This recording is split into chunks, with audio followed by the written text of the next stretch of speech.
all the places on the street where Jews were taken out of their houses and people were taken. So what they're effectively, and then there's a whole kind of narrative around it, but effectively what they're doing is showing this is where we did horrific things.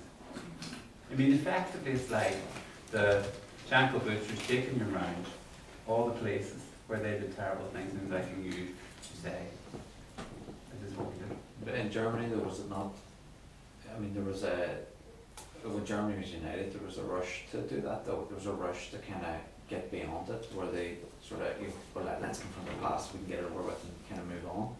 Whereas here it's more immediate, I think, than having 50 years of distance. That's right, and I think you not only have got 50 years of difference, you have two sides of the same story still struggling with supremacy. Yeah. You have it very clear in the German situation, you have an extremely clear narrative. What happened to the Jews is not an equal process. It was a history of one people against another in that particular setting. That's the way power works there.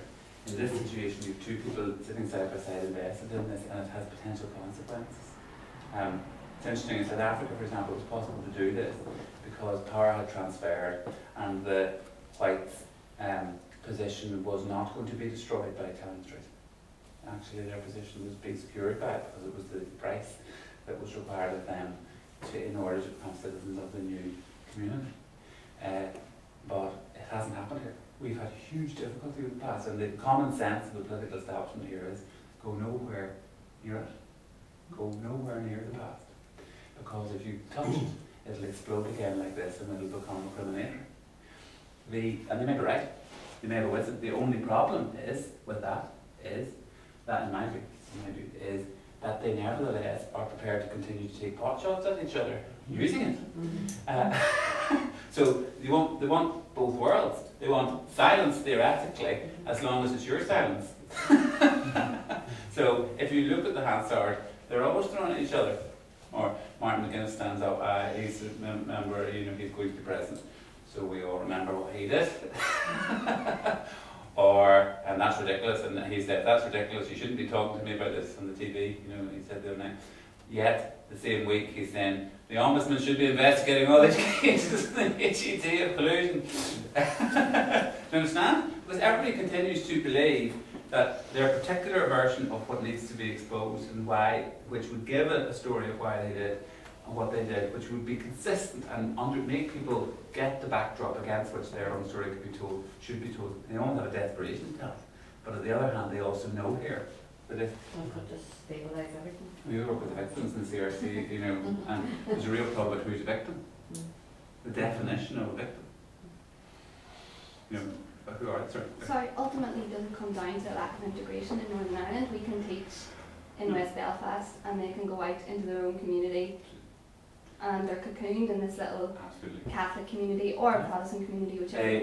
There is that. But as in this, I think it's part, again, of global history. It is, if that's true, that we live in these kind of very separated spaces, part of teaching in schools is you have to internalize them. Your kids come from wherever they come from and they live the lives they live and you only have so much of a say in that. It's reality. However, especially secondary school education, and this is where I think the question is less of integration than of how is any school system, no matter what it is, or any school, even if it wasn't a school system but was local and they had to draw on a certain population and it was overwhelmingly one thing or the other, which would still be the case if you had local schools here. How does any school prepare children for an environment where they begin to learn that everybody's not like you? Everybody's not like you. And history teaching, paradoxically, is one of the critical tools to prepare people for a future in which there are others. Actually, it is telling a story in which people understand that their own story is only understandable also in its relationship with other people's. Do you understand again that? Now, we only get so far. And goodness knows what any teacher does. Goodness knows, you may be planting something which eventually becomes the stimulus for somebody in 5 years' time. They go, oh, I never thought I'd listen to that, but that was quite interesting, what they did with me in that particular period. Or you never know, 2 or 3 year class may be very gripped. But I think that's always the case. I think that's always the case. And frankly, you don't know. You don't know. what you have to do though is, what is the responsibility of a teacher? The responsibility of a teacher is to put the kind of stuff in front of people, to engage people with it, to encourage them to get the tools around evidence gathering, to encourage them to see that this is an interesting way which they can analyse their own circumstances, and to leave them in the long run with that as a skill and a capacity and a useful tool for life. And actually at that point history stops needing to justify itself as a useless subject. It starts to become a tool by which you negotiate life, actually, which is why people actually want to teach it, in my view. Why history matters is because if you begin to get some sense from time distance on what made us, you also begin to understand people in context. And that those are tools which people require day and daily, in fact, to get through their lives.